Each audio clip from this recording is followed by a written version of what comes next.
Well, good morning, everybody, and welcome to our latest webinar, The High Life, where we'll be discussing all the trials and tribulations of school leadership in high school life, which is hectic enough. And we'll be delving into that world this morning with lots of practical solutions and ideas. So welcome to everybody. We've got a good number registered today.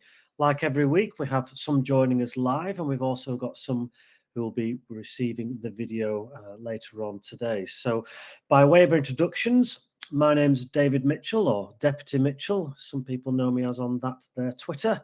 I'm a former head teacher of a couple of schools in the northwest of England.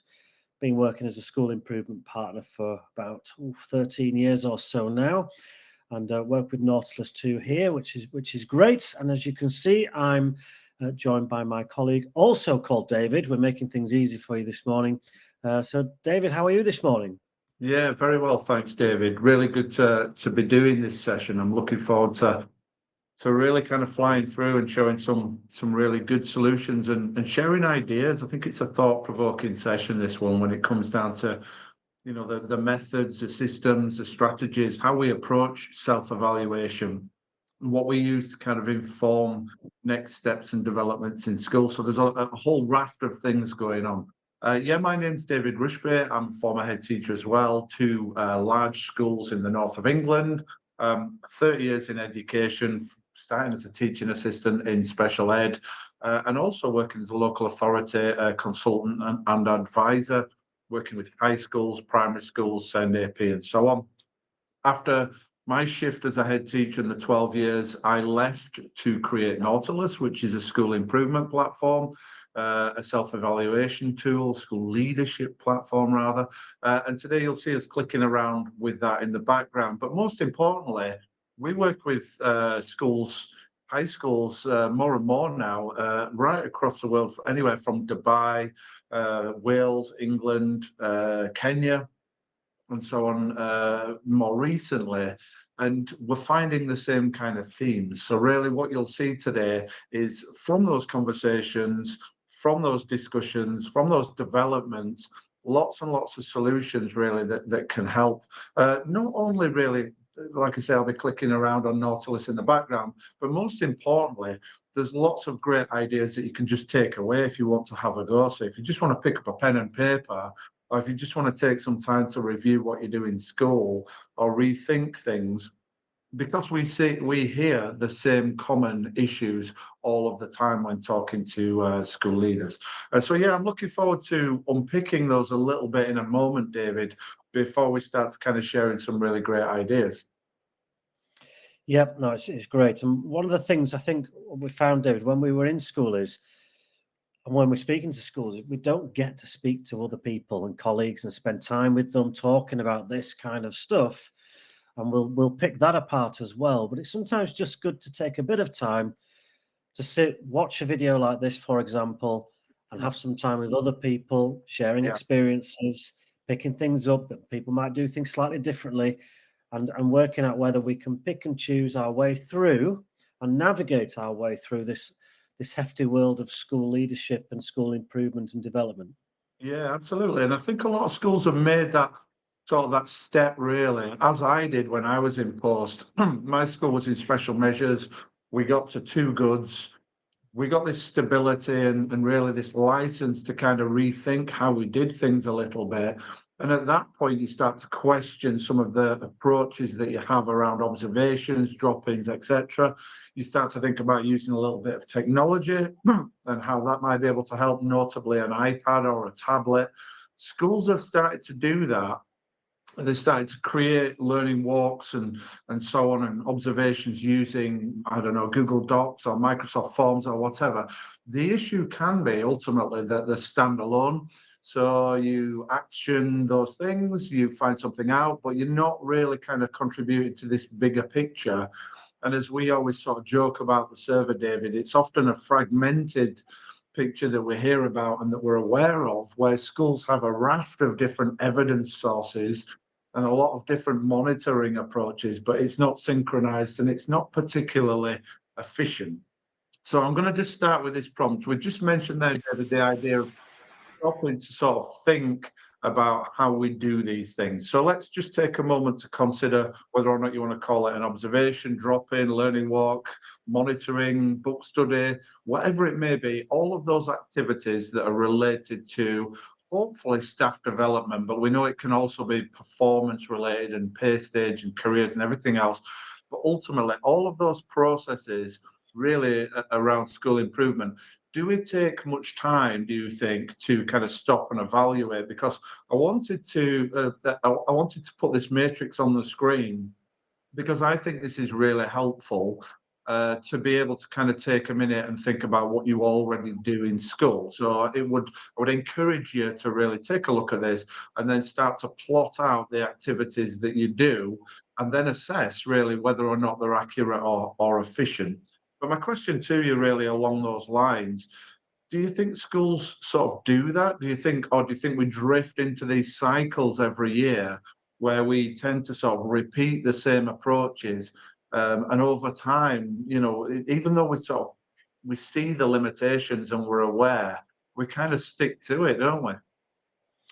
We do, and I think the time element is important here. We're always fighting the clock in schools, and that cycle of school improvement, and it's done. It seems to be done by calendar year or by academic year, starting on the 1st of September, and it finishes on the 23rd of July for most people.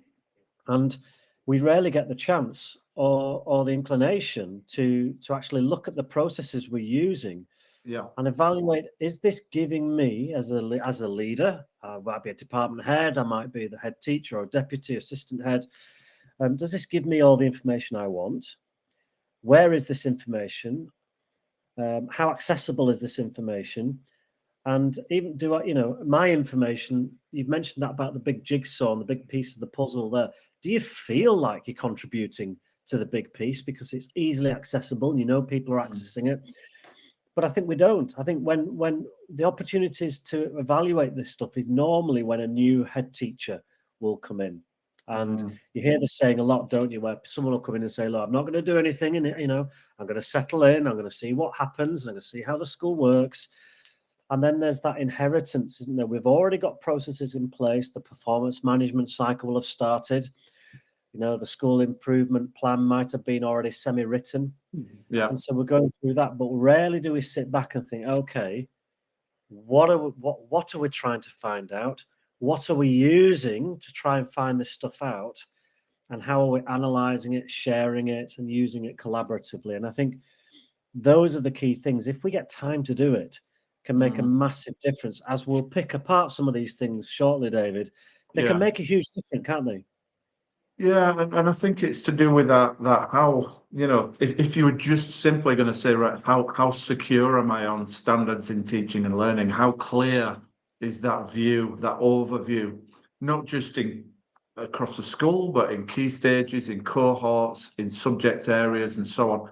How much clarity do we have? Because ultimately, that's what gives you, as a school leader, confidence, and that's what enables you to make good decisions that are going to stick and that are intuitive. What we tend to do is we have that raft of kind of activities that we go through. Some of it is validation, some of it is to do with it's very lacks development, personal development quite often, and it's more often sort of accountability or appraisal and those kind of things. And we can write long reports. If we're looking at that matrix, we can go into a classroom and write a long report because we feel like we're being thorough, only to finish with a couple of prompts, which are the most important things. The rest is commentary, and then that can sit on the server gathering dust. So again, we've got this equation, this bizarre equation really, where we sort of feel accountable, so we want to dot the I's and cross the T's. What I would say is that I would always question, and I really felt like this, certainly as I was getting to the back end of my last headship,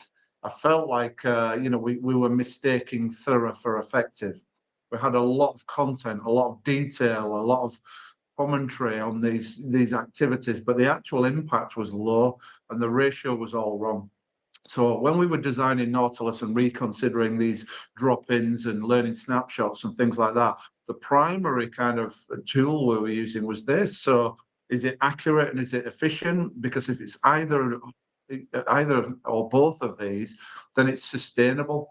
And if we can use tools that are accurate or efficient and methods and approaches and contribute to building this bigger picture, then ultimately we're getting a more robust overview. And I think what that helps us to do, David, is also we start to recognize that is sufficient. We don't need to rely on formal observations, that they are limited and that they will be thorough enough and robust enough. But more importantly, we don't also need to rely entirely on data and outcomes. And I think we spend a lot of time unpicking sort of domain analysis and things like that, which is right, and it's one part of the process. But ultimately, I would err on trying to put my faith into my staff and develop and teach skill sets, so that by default then the outcomes improve along the way. So you're trying to create that pathway and work the right way around, if you like. So today we'll look at a lot of things, and I think just in discussing those now, as you start to sort of share and discuss them, you start to think, why did we do that? It's sort of, why did we inherit it? And as you say, in September, we started again. We bookend the year and we go again, and we write a plan which is rooted around that for some reason, when it's infinite, isn't it? School improvement and how we can build that picture if we have the right process. So we'll start with this matrix, and for anybody watching today, just take a moment and think about your observations, think about your monitoring, think about any activity that you do. Is it either or both of these? If it's not, if it's low, if you're working really hard but the impact is low and it's inefficient, then ultimately that's where you get the problems further down the road. You get those peaks and troughs in the year where there's the workload is high and the stress levels are high, and it's kind of, we see those and we manage those, but we don't prevent them quite often. So I think it's worth considering that now, while hopefully you've got the office door closed and a bit of quiet time to think about it. And we'll present some solutions, some ideas. We'll stick stuff on the screen. We'll show you what we learned. We'll show you what we found works. And then in the background, you'll see us using Nautilus as well to try and synchronize this work. But ultimately, you can take away what you like from this session and implement it tomorrow, because it could be as simple as just being able to kind of redesign some of your learning walks or book studies or things like that, really with efficiency and accuracy in mind. So does it sound like, at this point, David, like a fairly good starting point? There's our agenda, but I think we're setting the scene, aren't we? We are, yeah. And I go back to what I said at the beginning, that, we don't get to sit down, close that door, and communicate and have time with other colleagues from other places who have talked to other people who do things slightly differently. To either it might be a case we're saying some things today, David, where it's cementing our approach, where you're slightly thinking, actually, what we do is great, because we've listened to other people. We might pick some things up. But obviously, we've got an opportunity to listen to some other ideas and hopefully take some things that are useful away to start using next week. Yeah, and I think the other thing is that within high schools, because we're dealing with scale, I mean, we work with a couple of schools in Dubai that have 4,000 children. We've supported and worked with schools that are working to a significant scale. But ultimately, it's about building a picture, hopefully, and having systems where everyone can contribute, but the head of teaching and learning or curriculum, and ultimately the head, deputy, senior leaders, they can all access the same information. So they're seeing that bigger picture, and we'll look at that dashboard analysis as well shortly.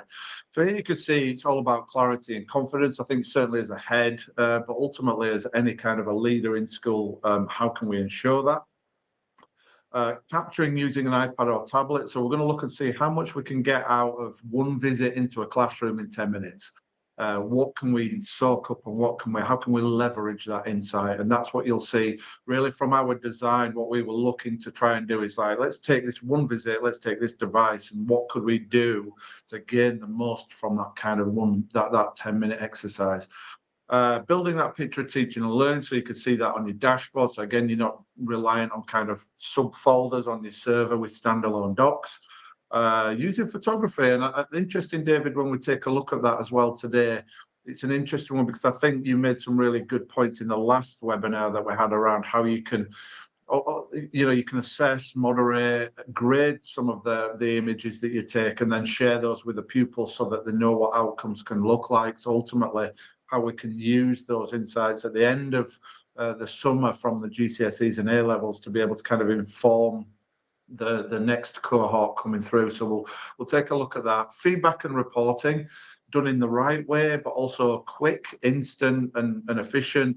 And then further support. So a few links at the end so you can look at our webinars for Senkos, subject leaders and so on, as well as the head teachers and so on that are coming up, and newsletters and other things.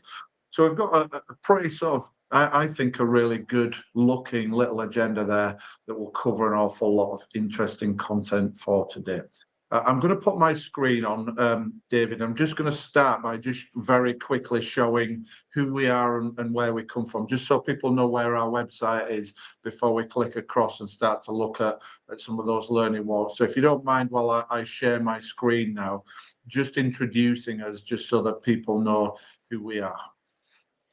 Yeah, well, we are, as David said, we're from Nautilus Education. The website is nautilus.education.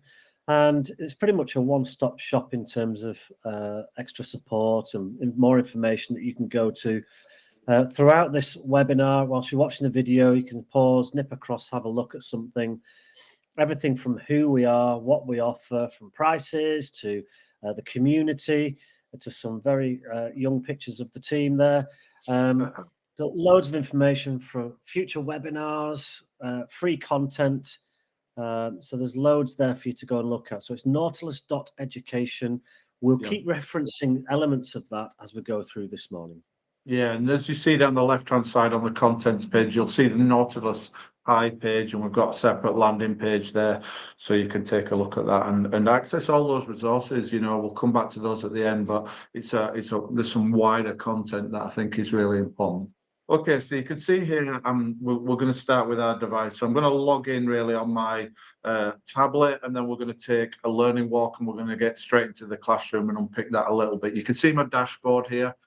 Just really in essence, we'll come back and unpick this a little bit, but we're building up this contextual picture. I think it's important to start with that, David, really. We don't always do that, but here you can see, and we'll unpick this and we'll look at some of the analysis and some of the reporting and AI and other things here. But what we're going to do is we're going to take a little look at all of this content shortly. But basically, everything is funneled into one place. All of our activities, all of our learning walks, and we can key in, search, filter, and find, looking at subjects and different activities. So this is what I mean about not being a standalone activity. What we're actually doing there is everybody's contributing to that picture, and then the priority leaders, the head teacher, those with the responsibility, are then able to access that full overview of everything coming into the system. So I like the idea of that collaboration, but more importantly, that clarity around everything being in one place. So you can see here, I've just moved across to my walks, and we're going to take a little look at a learning snapshot. So just really how this is designed. We've got 3 different visits on this learning snapshot. I would say that it's probably going to be a 40 minute to an hour exercise, 10 minutes in each classroom. I think it's about building up a picture. It's about creating professional dialogue.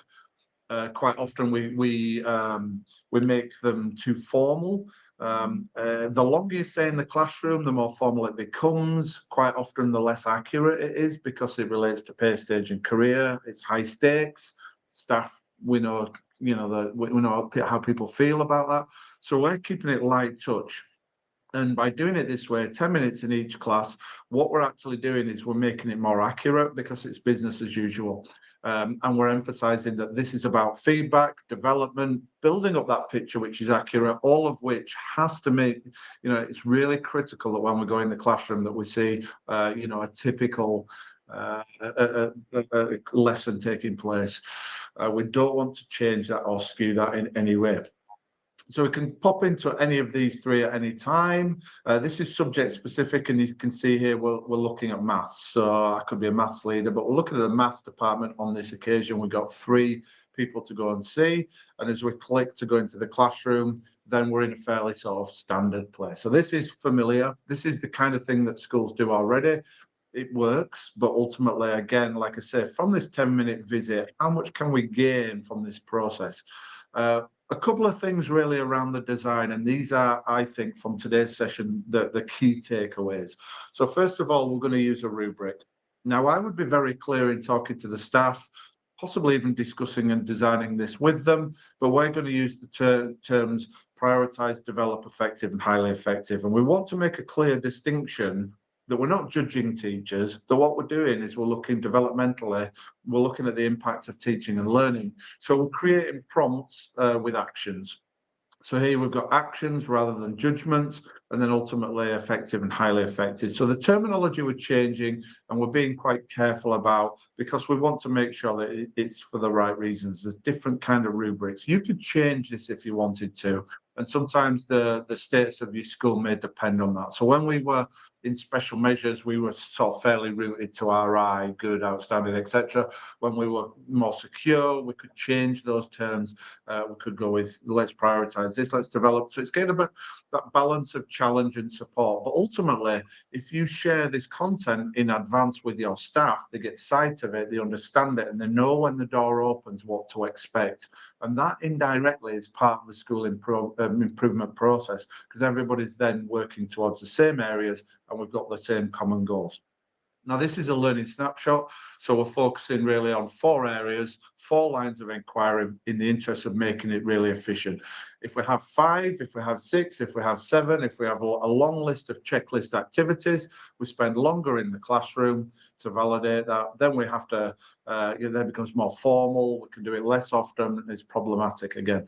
So with just 4 lines of inquiry, take any lesson, any subject, any cohort, any area, and break it up into 4 areas. And here we're looking at basically attitudes to learning, management and organisation, i.e. subject knowledge, teaching, if you like, pupil contributions, i.e. learning, and then value, which is a little summative statement, and outcomes as we leave the classroom. So just 4 areas, and that means we can drop in and drop out. So you could be in the classroom between 5 or 15 minutes. As you start to get to know your staff, you know what's typical, and you build the picture.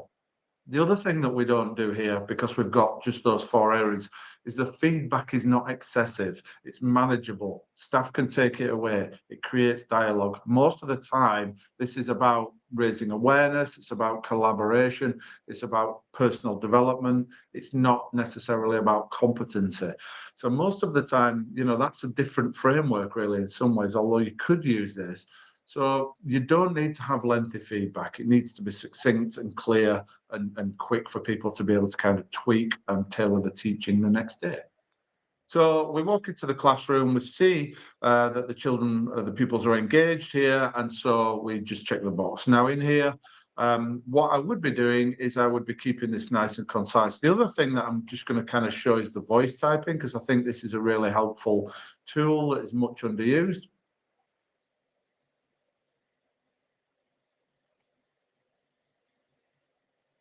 Here we go.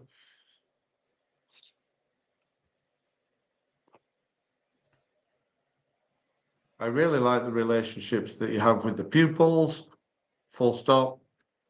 Why not begin the lesson with a challenge on the board to settle the pupils down? Full stop. So obviously let's agree as well, that's the other thing I think it's really important to say here, that most of the teaching that we're going to see is effective. We're going to, offering a recommendation, some advice from time to time is going to be the case, but most of it is going to be good, because that's where schools are at. So here we're looking to give a suggestion or a recommendation as to how it could be highly effective. So the terminology that we're using here is next steps rather than area for improvement or target. So here I'm saying that it's good. I like what I'm seeing, but try this in addition. The other thing that we're doing is that we're evaluating the impact of what the teacher does. So we're not judging the teacher, we're looking and seeing what is the result of that strategy. So as I walk in, I see the pupils engaged. So the question is, how does the teacher do it? So rather than say, stand here, do this, say this, etc., and try and, that might be okay for consistency or for early career stage. But at this point, really, typically what we're looking to do is I could see that the pupils are engaged. How do you do that? And here it's the relationships. But it could be that there's a experiment when the pupils come into the classroom. It could be that there is, that is to do with the classroom management, positive reinforcement. It could be any of those things. It could be different from each class, which is why we're not being too specific with those prompts. So we're using lines of inquiry and prompts to keep it nice and concise. No, we're not using descriptors from the inspectorate. We're not using teacher standards. We're just using those prompts. So we've got a common language so everybody can see the expectations. It's clear amongst leaders, but it just guides us so that we're looking at the key points within the lesson, the 4 key areas. But David, the voice type there, is this commonplace? Do people use it enough? Do you think it's something that people should be using more? I mean, it's kind of working pretty well with my dulcet Bradford accent there, isn't it? So, we've come a long way.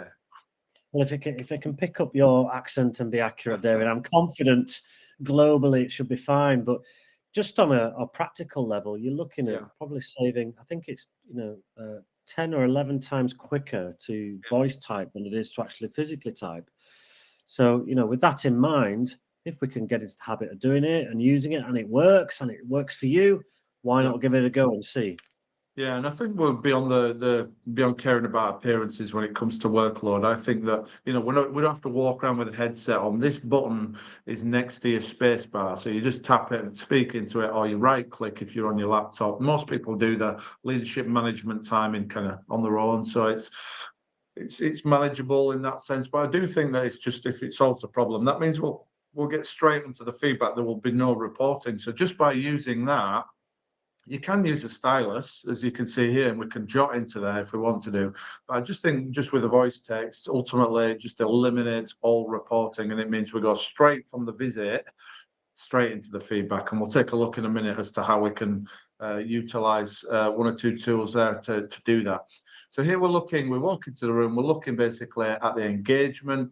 Then we think really about the subject knowledge and the learning and the preparation. So this could be around sort of obviously about the modeling, the questioning, the retrieval, all of them that you can weave in some of those kind of key things that schools are looking at, but it doesn't dictate the expectation. That's what I'm saying. We're again looking at the impact. How much does the teacher know, and how is that kind of imparted and supported, and what resources and tools and methods and strategies are used to do that. So I think that's an interesting one really to look at. Arguably, we're looking at behaviour, then teaching, then we look at the impact of that. So we're looking there at the acquisition and application of skills, or skills and knowledge, if you like. Just by the way, you can edit and change these on Nautilus. We've got a suite where you can create your own content.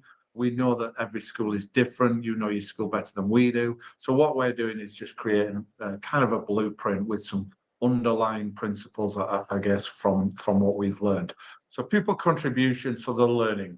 Acquisition and application, we can talk to the pupils, we can look in books, we can actually pause it if we want to do, and then come back later, which is a good way, rather than spending the entire lesson to look at the outcomes and then again overstay your welcome potentially. We can be in there for 10 minutes and then just drop back in and see those outcomes in books, just to be able to kind of make it more accurate. And it's almost kind of like integrating a book study into it. And I think that just really helps you to see what the outcomes can look like. And obviously, if you want to focus on boys, or if you want to focus on SEND, then you can pick up those books specifically and just have a quick chat, possibly with a teacher as well. So we can pause it and then obviously populate that one as well, looking. But, if we're going to distill this whole process down to 2 things, it would only ever be acquisition and application. It's only ever going to be either or both. So we're getting that common language across within our classroom. So everybody is sort of like very focused on those key things, not getting lost amongst the other possible things to look at when you're doing an observation or you're in the classroom. Then we're looking at value. So we use the term value to be intentionally kind of subjective, rather than using terms like progress, attainment, achievement, whatever, anything else that could be in the Ofsted or the inspectorate sort of descriptors, or could have national averages and thresholds and things like that, because that makes it binary. So if we were going with progress, what's good progress? Is it 75%? what does that look like? It's hard to kind of measure. So if we use value, we can evaluate the effectiveness and the impact of the curriculum and the learning in the classroom. But we're not shackled to those statements and those terms, those definitions. However, we could obviously reference progress in here too. So that gives us kind of like a little summative kind of statement to be able to leave the room saying, I think that, and talking about the impact of what you're seeing, which is why really that 10-minute visit works. You know, at those 4 areas, 3 are likely to be positive. You know, you may have 1 or 2 recommendations. Just by the way, and just mentioning that, I think it's okay, but I do think we have to set the scene with staff and say, you know, if we do have this area of development, then fine, you know, that's the benefit of having a colleague in the classroom to be able to kind of help you to grow and develop. And obviously the conditions have to be right. And ultimately it's okay to have, we should have developmental points dependent on career stage. We might be better at teaching some year groups better than others, some domains, subject areas, programs of study and those kind of things. So we should have variation in our skill set. So ultimately, you know, there should be opportunities to develop. And I think that, you know, I would weight this at these 4 areas. 3 are going to be positive and good, and then we're going to effective, and then we're going to have areas for development. If we do need to prioritize something, then fine. Again, it's better to say, it's better to know. And we're in a situation here where it's conducive to kind of being able to kind of acknowledge that and share that. So I always say to the staff at the beginning, you know, it's all right to be able to acknowledge that this is not for the benefit of career stage and pay, it's for personal development, but this evidence can be used to support appraisal ultimately. But it's about that, you know, 10-minute drop-ins, building up that picture over time, and then continuing that professional development that helps you to get those takeaways as a teacher and tweak and develop your skill set as you continue to progress through the year with your colleagues. Okay, I'll just add to that, David. Yeah, please do. Yeah. That quite often, David, if you're going in as a head of geography department and you're doing a round of learning walks just to see what's going on where, some of these priority areas or developmental areas that you're identifying will actually be your responsibility to deal with, because it might be resourcing that you've highlighted that you think it isn't quite right, or it might be some training that needs to be implemented for your department. That's actually, it's going to be your responsibility and not the responsibility of the people or the teachers that you are observing. So I think it's worth adding that it's, you know, colleagues tend to be very positive when they see each other teaching. And you're right in terms of this isn't, you know, pay and progression, but this is about really pushing the developmental points in your area of expertise or your area of responsibility. Yeah, and I think that takes us back to the key points that you were making at the beginning about reviewing how we do things. We play the game, and we quite often do these things, but we know that we've got those kind of inhibitors to sort of professional development going on in the background. You know, if we were being completely transparent, and this was a learning walk done by your Senko or your ALNCO, then basically you're in the classroom teaching and they are looking at inclusion, and we've got a SEN framework and ALN framework as well on the system. But you might have a pupil in that lesson who is, you know, previously excluded or has come, you know, there's a program going on from AP, or, you know, has autism, and you're new to that kind of that situation. So it might be that basically that area for development is not about failure. It's not about being inadequate. It's about a Senko taking the time to be able to say to you, try this. Let's not forget that if you have a pupil with, let's say, autism in your class, the Senko should know that pupil from their other lessons and their previous year groups and so on. They may be the ones that are in a situation to be able to say, try this, try this. So again, that builds capacity in your classrooms, enables your staff to be able to develop their skill sets, because we're focused a little bit, I guess, on subject areas and subject knowledge and those kind of things and skill sets. But also we know that we've got those wider aspects really going on in our class, and those are incredibly significant as we look to be as inclusive as we can be. So thanks for sharing those things, David. I think it just sort of brought us full circle back to that. So at the minute, and we were mentioning, so when we were developing Nautilus, we were sort of like thinking, right, okay, we've got this sort of form idea, which is fairly typical. We've developed with some key principles around the rubric that we mentioned, and also the design and why we've done that in the interest of being efficient and accurate, which we mentioned at the beginning. So we're getting data, which is what the rubric gives us. Blank piece of paper, no data, no common language, no guidance for staff. So this enables us to be able to kind of put some structure in place when it comes down to school improvement. So the other thing is that we're getting data that's going to give us analysis around cohorts, subjects, send, whatever it may be. We're also getting feedback for the staff. We use the voice type, and we're going to look at how we can send that and email it off to our colleagues directly after the session. But the other thing that we could be doing, we've got a camera on this device, David, and how do we use that? So I'll just click and just sort of go on, just to show really we're in the classroom, set the scene, we're looking as a leader for the examples of best practice, not top of the class, best practice. What could we be doing here? Yeah, well, like you said, we've got the camera in front of us, and what we're trying to do here is bring in as many different activities as you can do simultaneously to ensure that you're not having to go back to your office or your classroom or wherever you may have your area and then think, right, now I've got to go and get evidence, and you've got another job to do. So we can flick on the camera at any point here, and we'll show you a couple of ways of doing this. And you can take images as live pictures. So you can see David's accessed his camera. He's toggled his camera on. Obviously, there's no image because his image is being used for the webinar here. But you can see that we can use tagging. And you'll see with Nautilus, tagging is used a lot. And that's been an absolute deliberate ploy because it allows every school to do things slightly differently. And we know because schools are different priorities, different names that they call things, and that flexibility to allow you to do that. So you can see David has tagged this image, mathematics, year 8, algebra, and he could add on other things. Could be boys, could be pupil premium, could be SEND, could be grade 6. You know, it could be whatever it is for you, and that's the beauty of tagging because you can make them up. And what will happen is every single image that's taken across the Nautilus platform, so all the different areas, all the different subjects and phases, end up going to one central gallery. And we will take a look at the gallery shortly. But what that allows us to do as a school is to just shift things from the server approach. And we know what servers are like. Yeah. We call the server the hospice for evidence, you know, where it sits and it festers. We might know where the geography evidence is, but does your deputy head know where that is? Does your head teacher know where, you know, some really good examples of a geography field trip are from September 2024? Probably not.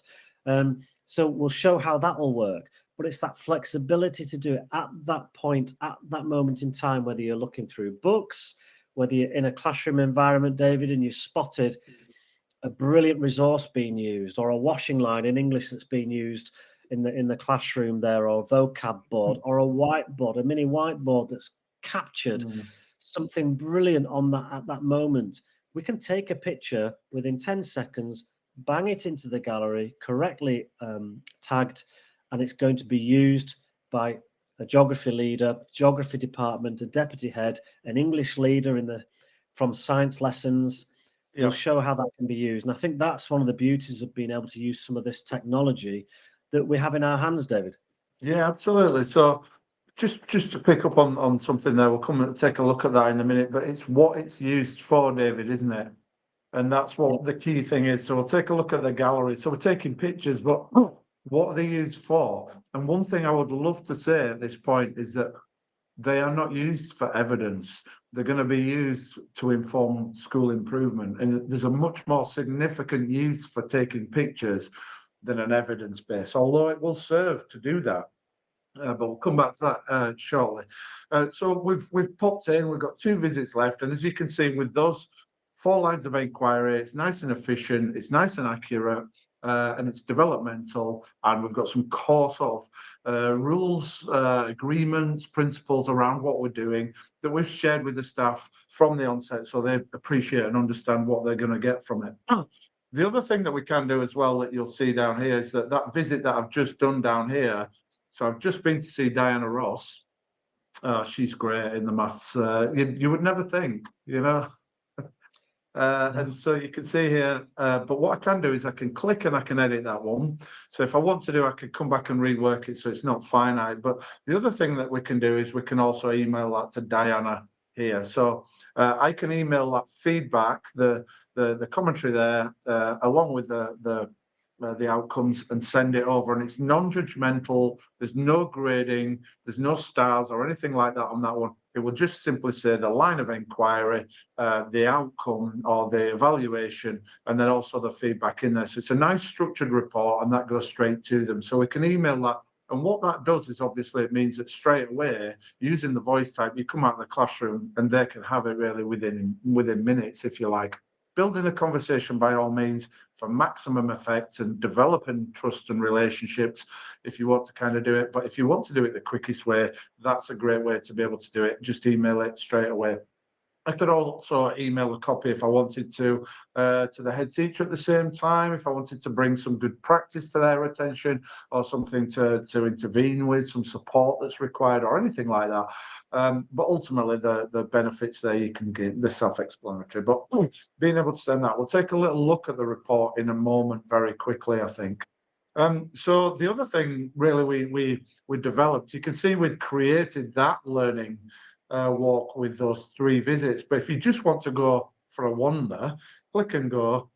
And that just means you click that button, you select your framework. I want to do a book study.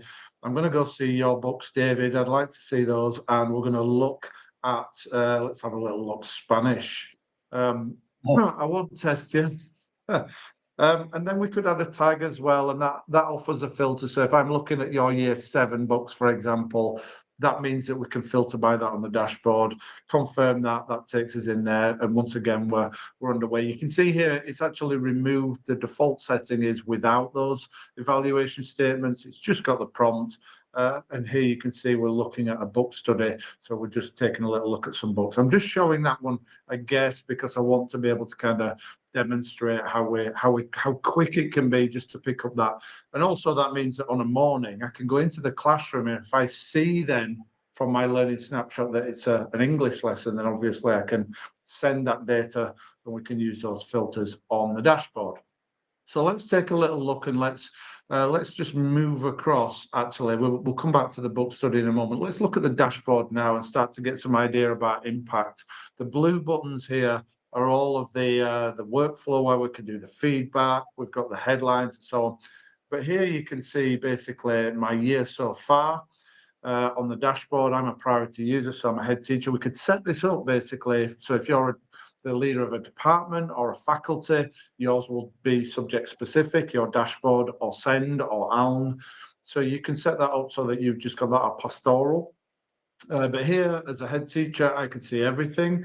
A little bit of interpretation, I guess, really, on what's going on. And again, what we're doing is funneling all of this insight into one place. So my school average here, as we've been looking with that rubric, the benefit of that is that we can see 3.17, that's relevant. That's just relative to my school. It's not assigned to a judgment. Yours will be different to mine, but that helps me to know everything we do in school. That shows me what the averages look like. And what that does then is it means that as we start to look at each individual sort of learning activity, so here we've got biology drop-ins, that's 3.19. There's 4 entries in there, over there. So I can see that it's in line slightly above with the school average. So for me as a head, as we get this flow of activity, it just means very intuitively I can see what to action, where to look closer and so on, because this is not data, summative data where you are infinitely drilling down and filter like you might do with test scores and assessment. This is more formative, and we're working with it to impart those conversations, have those and see those things quickly so we can action those along the way. These are tweaks and developments and conversations here. So that's a useful way to be able to kind of use the data. And as we start to look down here, you can see then we've got all of the evaluations along with a little flight path as well. So that's showing me a little bit of context over time. And down here, we can see the tools that we're using, the different tools down here, different work studies, snapshots, etc., and so on. Standard lesson observation, send, and then ultimately, as we come up here, we can key in if I want to see the arts, and this is where it's really easy, and it's not standalone. We're building that picture, and everybody is contributing to that. If I want to look at maths, I can bring those up, and you get the idea, governors and so on. If I come into here and let's just apply no, actually, just at this point, before we apply a filter and start to look at subjects, let's have a little think about Nemo. So we added some AI recently, and we were thinking, okay, how can we use AI, but not to do the learning walks for us, or not to do but in actual fact, just to kind of take all of that insight in the system and then make it nice and easy to be able to kind of process and digest. So as we click on here, it's going to summarize the recent learning walks. This is the last 20. And then we can click a button, and what that's going to do then is just create a really good sort of insightful overview so that then we can take that away. And as you can see here, it's taking all of the activities that we've done, and it's just structuring it in a really nice way. We can copy that, send it, share it, use it in a SAS. Grammatically, it's great, but it's really starting to kind of give us some additional insight. And that instruction there, you can edit. So it's up to you. If I want to create learning walks in maths, I can do that. And you get the idea. So you can tweak that. And I think that's where the AI is really good, because, like I said, it's not doing the job for you. It's taking all of the insights that you've got. And if I want to create a supportive summary, so think about your audience here, a supportive one paragraph, because I think that's the kind of thing that you might forward on to your governors or to the staff to say thank you at the end of a walk. And you get the idea of the terminology. It's like commendable, showcase. It's really positive. We can make it anonymous if we want to do as well. But you get the idea. So AI, we've got Nemo on the dashboard to help with that. David, just over to you for a moment before I take a look at the filters, and we'll look at a little bit more of the data. But do you think that addition, do you think we got it right, really, as to how we can leverage what's coming into the system as a head, as a leader? Yeah, absolutely. I think careful use of AI is the key here, and I think it's all about AI. Is all about the prompt, and you have a prompt as a base there. But the fact that you can tweak it, the fact that you can say at the end of this, make this easy to understand for a governing body who might not have extensive educational experience or whatever it might be, it will tweak it, and you can get your prompt ready. Because I know you've spoken before, David.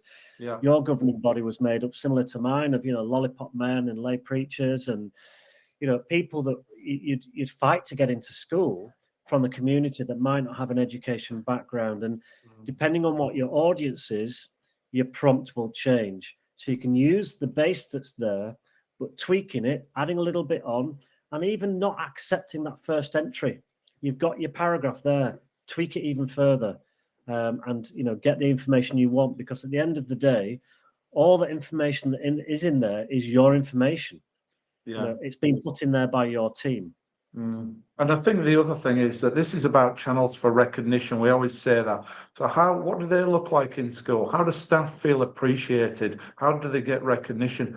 That's a key thing. And I would say that a big part of what we do really is, yes, we're looking to improve our school. We're all wired that way, but also teachers thrive on recognition. How do we enable them to leave the building feeling valued? And so that feedback, what does it look like? How timely is it? Do we get it the same day? And with those emails, with this process and weighting things in the right way, I think that you can enable staff to really feel valued in school, and to get those channels of recognition, not only sincere, but also personal.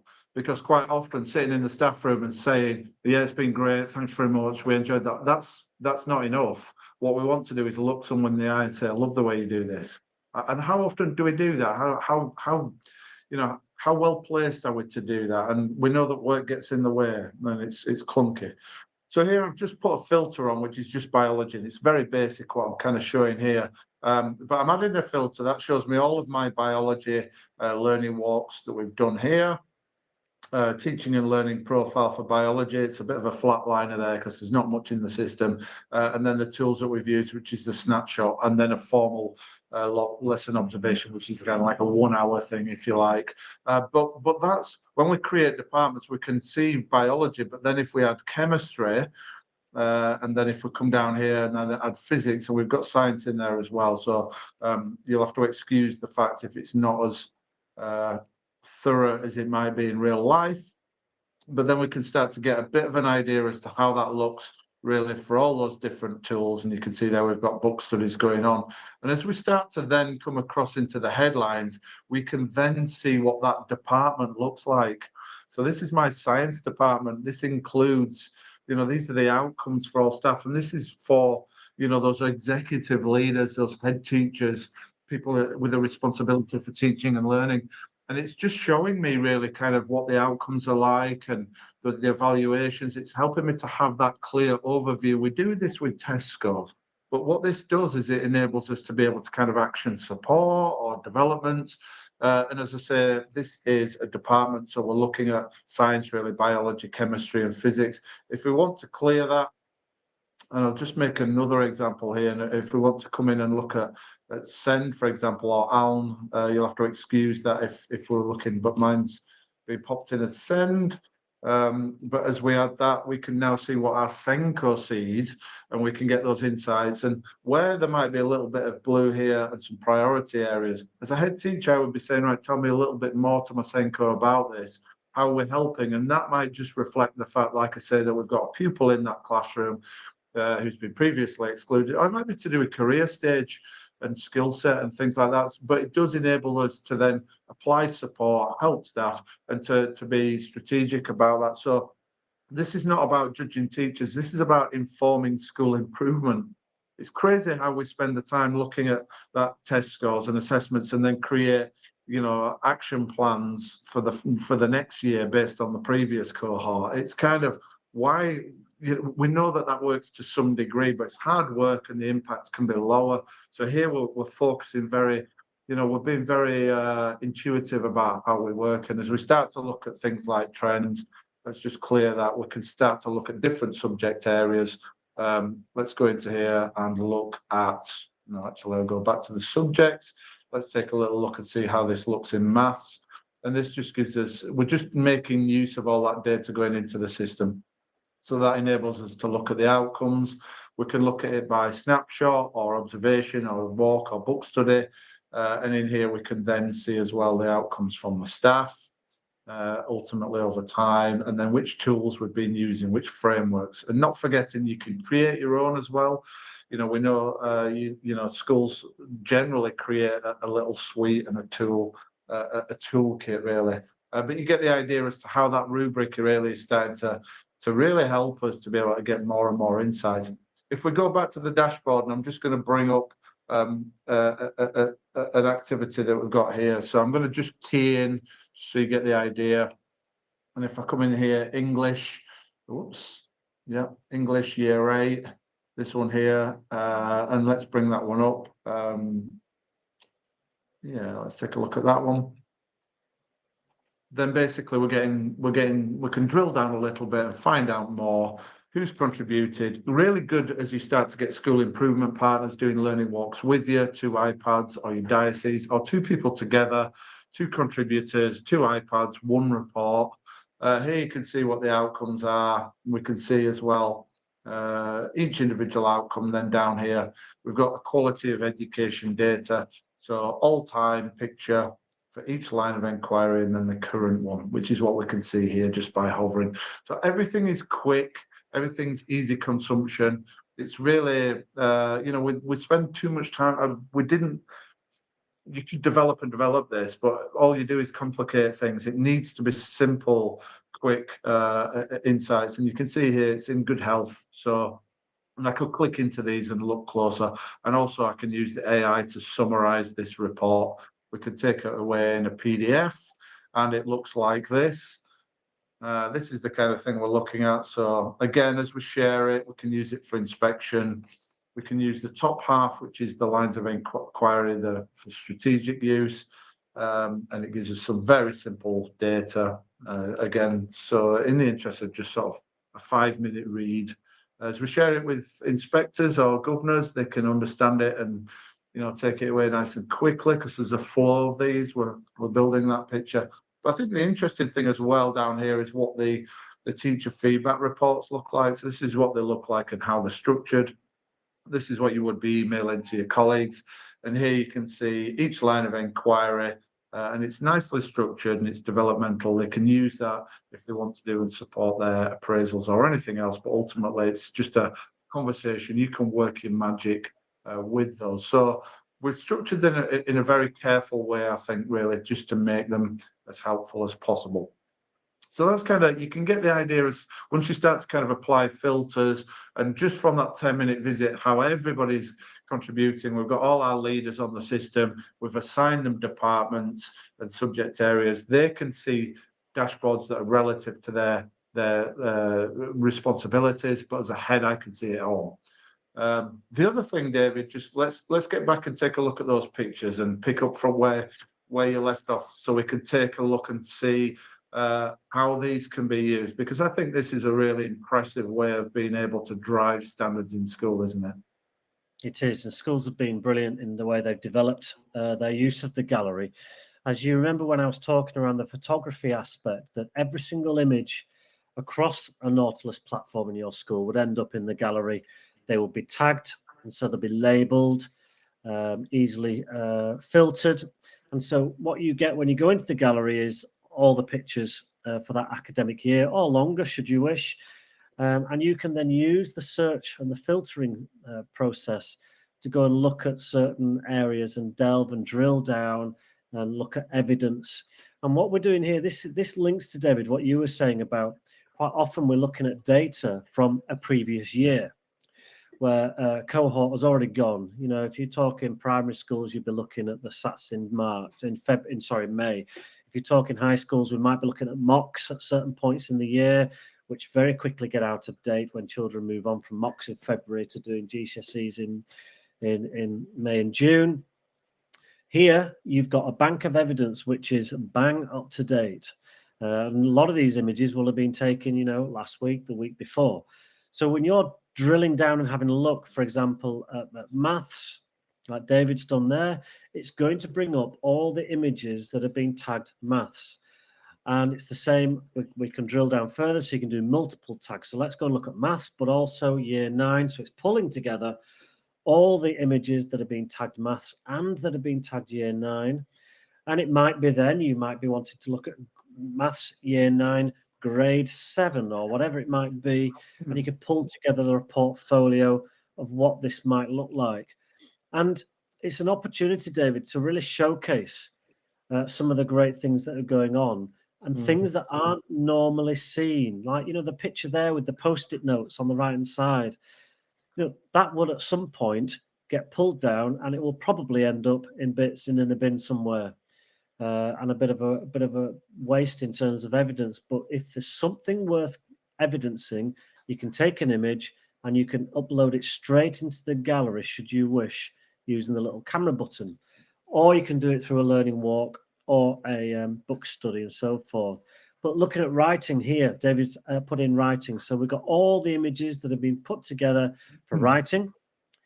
Some of these will have been taken by English teachers, but actually there may be some of these that have been taken by a science teacher or a science lead or someone in the science department who's actually tagged it science, but because it's showcasing some amazing quality of writing, they've tagged it writing as well. So therefore, the people who are involved in the assessment of writing across the school are also going to pick up on that as well.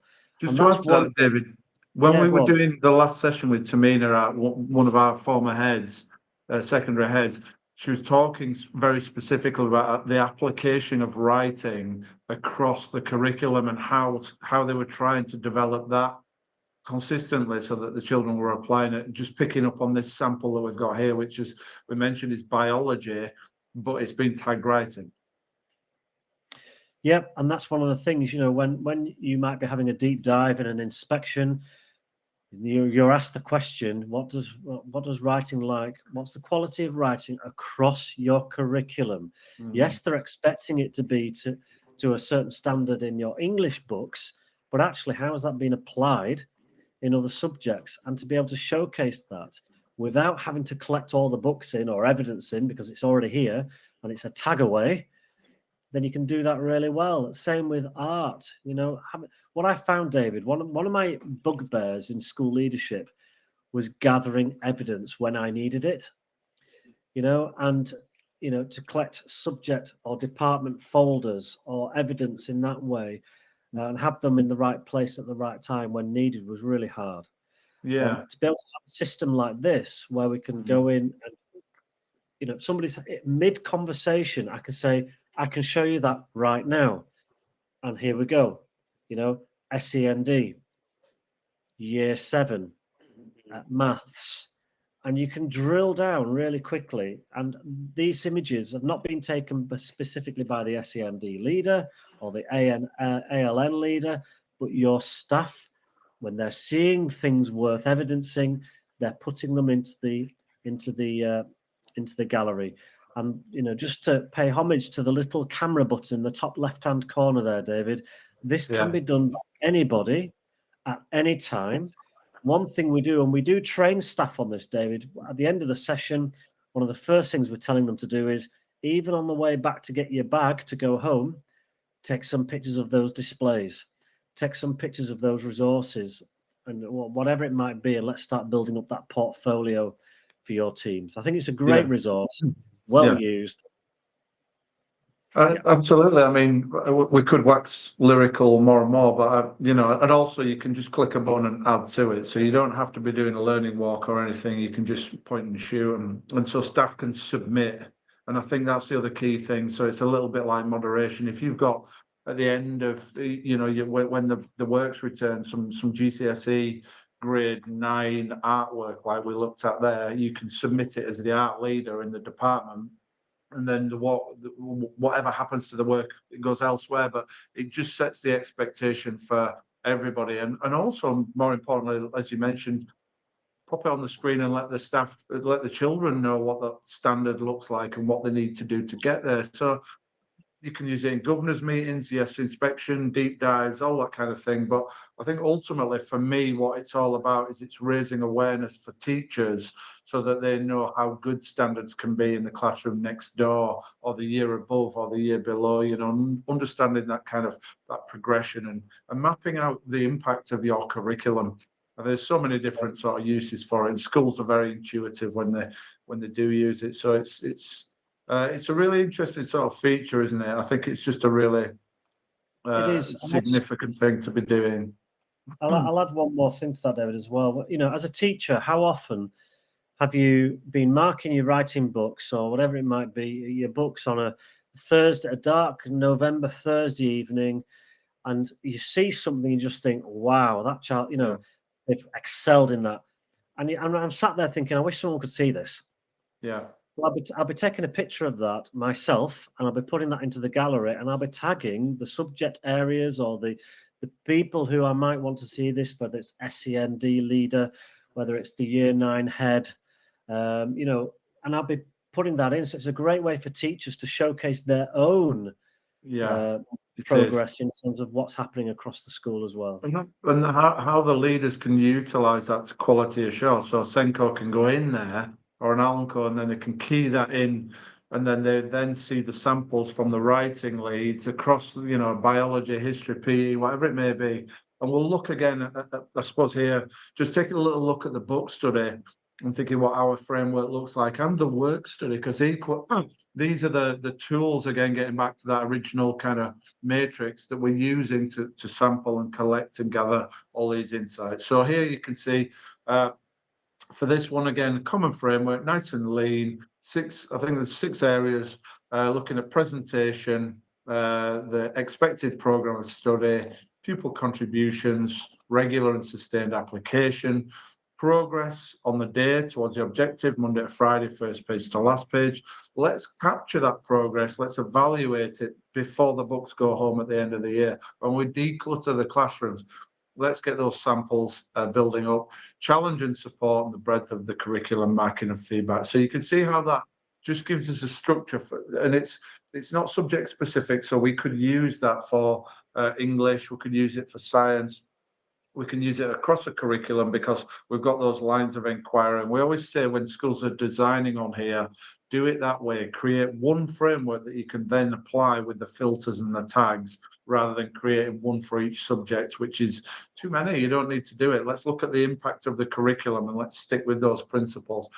So as we come back to there, not everything is in books, as we know. So I'm just going to kind of pull up, hopefully there'll be one here, but a curriculum work study, which is the equivalent, but obviously we're thinking about maybe a photo or food tech or a painting or a sculpture, because we are inclusive and we do want to give equal weight. But how much time do we spend doing this kind of stuff and evaluating in this way? So we've got book studies, we've got work studies. So here we can look at a painting, we can look at the pitch, the pace, the content at the age appropriate level, interesting and engaging application, acquisition and application, again leaning into what we're looking at before, and then the outcomes, acquiring those skills and knowledge. So a really good way to be able to take pictures of those elements of the curriculum so that we are continuing to build up that dashboard and also that gallery at the same time. And you need that, don't you? You need those frameworks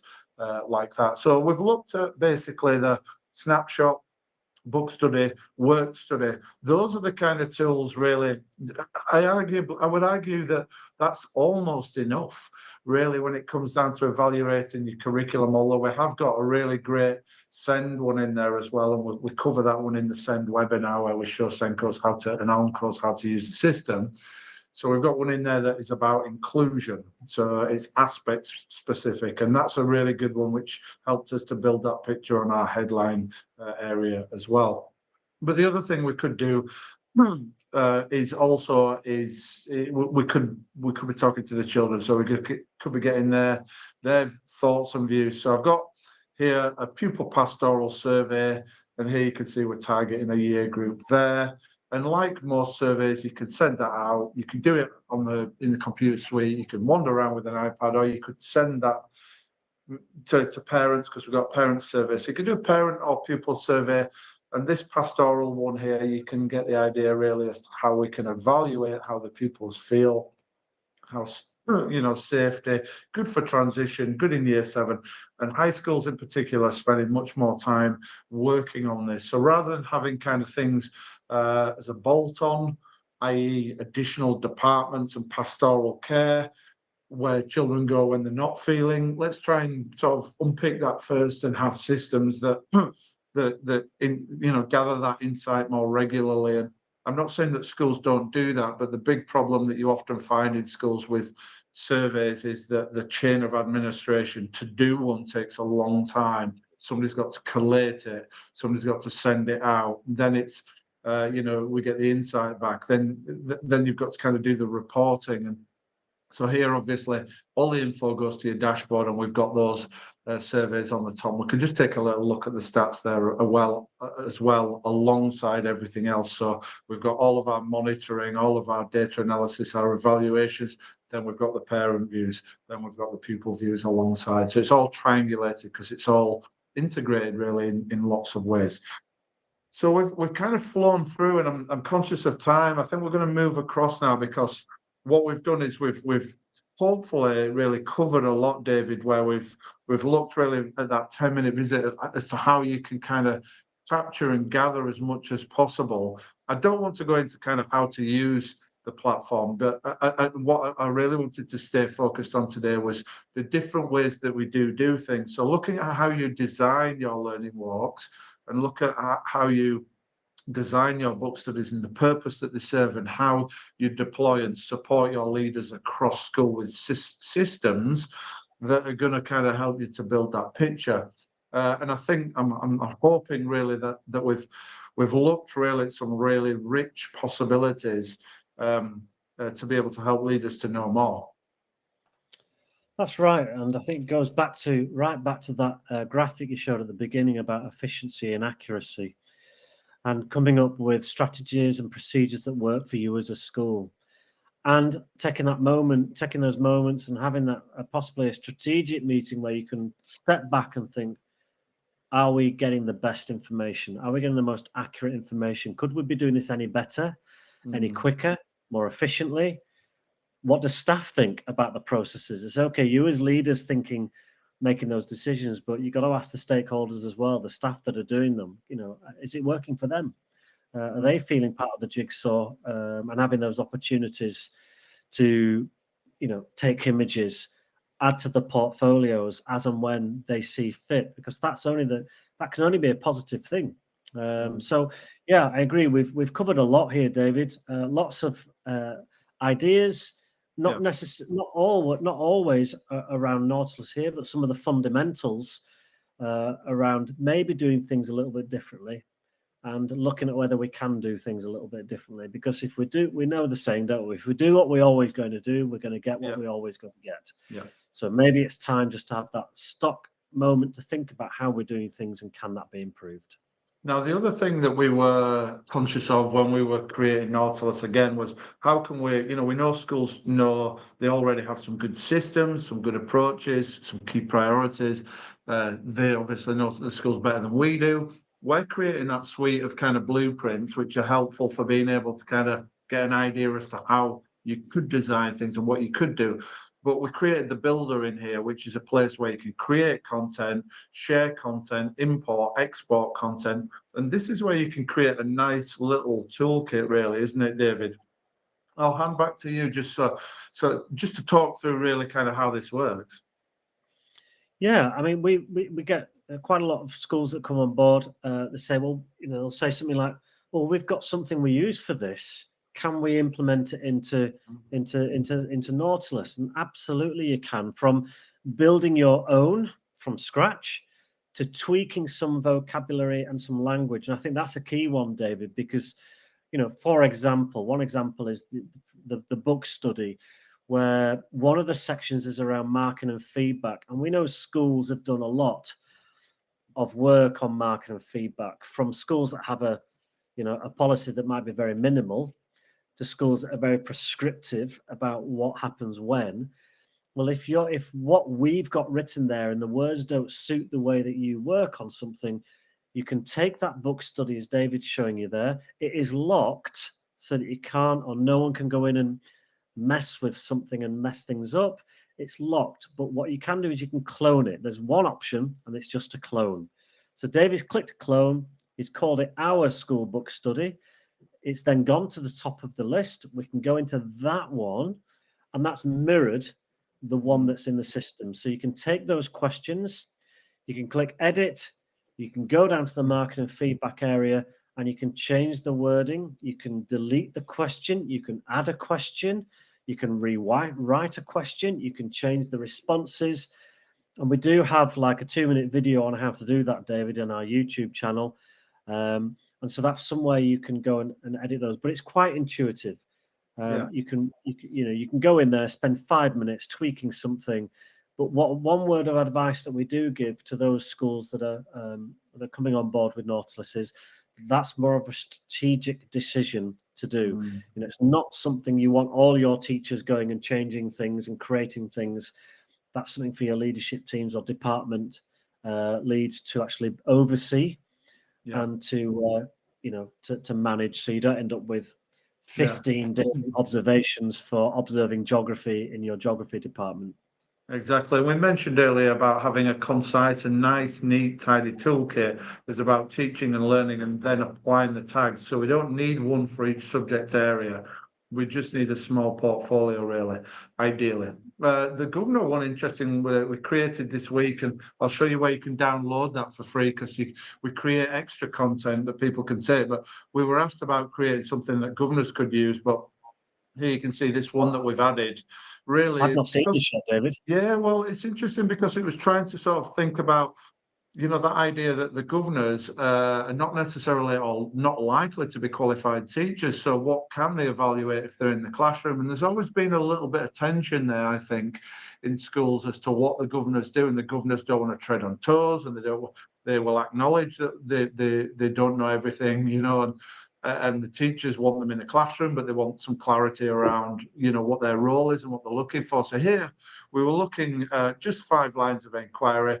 And you can see we've got some recommendations for the kind of things that governors could look at. But again, it's about impact. So we can look at the environment.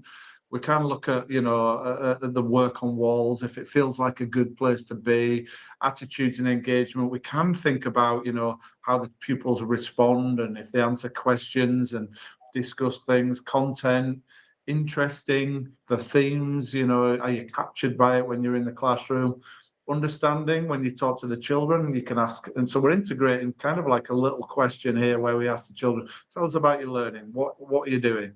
And then really sort of, is it purposeful and productive, rather than saying, is it good or bad, or is it, this is much more really about kind of like impact, I guess. So 5 areas there that I think that enable governors to know what they're going to look at, but also to enable teachers to know what the governors are looking for. And again, very feedback oriented. So with this one, staff views, we could be asking the teacher and saying, tell us, how effective do you think that was? How's it going? And so you can incorporate that in your visit. And again, I just think it's a really great way to be able to do this. And I'll show you where you can download that from Facebook in a moment. But that's one that we created. And if you said you like that, I can share it and you can import it. So where we're working with MATs and groups of schools where you've got 10, 13 schools, they can create one framework and put it into all the schools. If you're a church school, for example, and you want to do something around collective worship, you could create that and then you could put it into 6 different schools so that so you've got that continuity. And again, it's not dictating, it's not telling anybody how to teach, it's just drawing everybody's attention and guiding leaders so you're looking at the same core areas. And I think that's the key thing around really the way that we've developed things. So moving across there to the settings as we start to we'll come back to the website in a moment.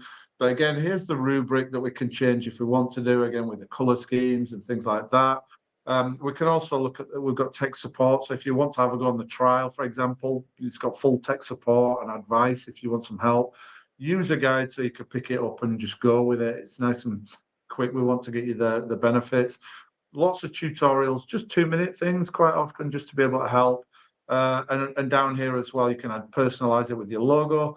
But we've also got our 360, and you can learn more about that. And if you go on the trial, you can do that too. And that's our collaborative appraisal tool, where all the stuff that you do on Nautilus, you can then basically kind of just upload it into your portfolio, and it aligns with the work that you're doing, rather than bookending appraisals or just making sure that it's meaningful. That's what we like to do. So you can see how that works as well. And there's a little video in there so you can get an idea, because we can get a lot more from the system in that sense. And again, those visits, that picture, it can inform lots of things.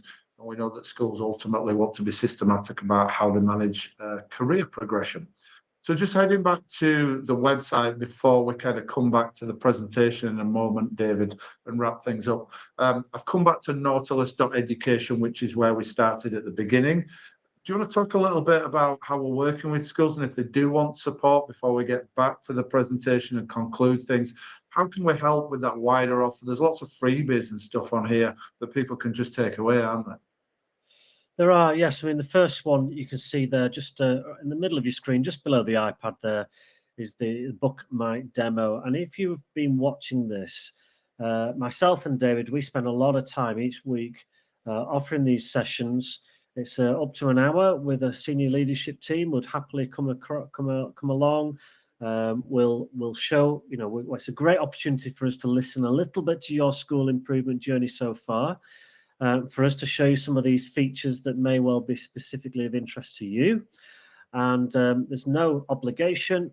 You can listen to that. We'll show you some of the key features, and then you can go off and have a think about things. We've also got the 30-day free trial that David's mentioned there as well next to it. That's a fully functioning. We've made this on purpose so that there's no credit card, there's no auto enrolling for a subscription.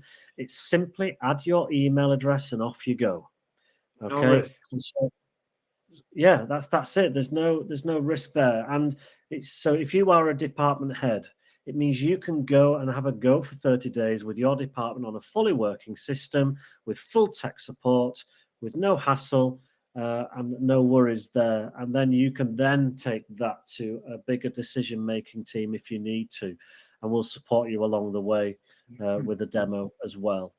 If you move down to the leadership community area, we've got a number of places you can go and a number of things you can access for free. The first one I'll look at, David, is the Facebook group there. We've got a Facebook group full of around about 1,000 school leaders, many of whom are using Nautilus. Some are not, but what we've got here, we've all got something in common. We're driven with a passion for school leadership. And there's all sorts of discussions going on here, as you find in Facebook groups around all school life.